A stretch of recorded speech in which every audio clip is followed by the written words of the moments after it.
Hello, welcome to Tech Geek for another lecture on how to save your MS Word.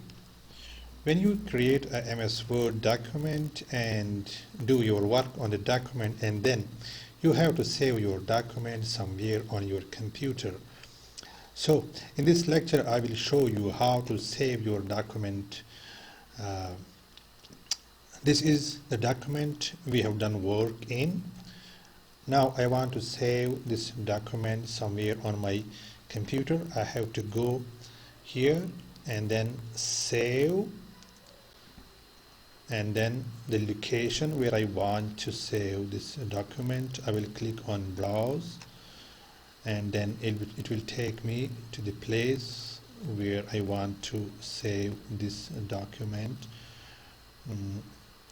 I want to save this document on my documents folder, and then here my first MS Word document, and then save. This is how I saved my document. Sometimes you open your already saved document and do some work, and then again you save that document with the additions, with the changes.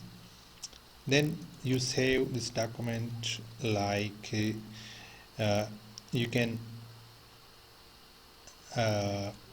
save it like this.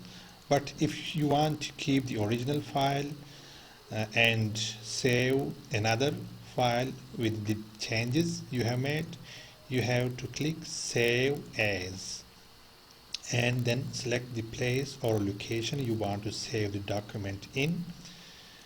This is how we save our Word document. I hope this helps you in using your Word document.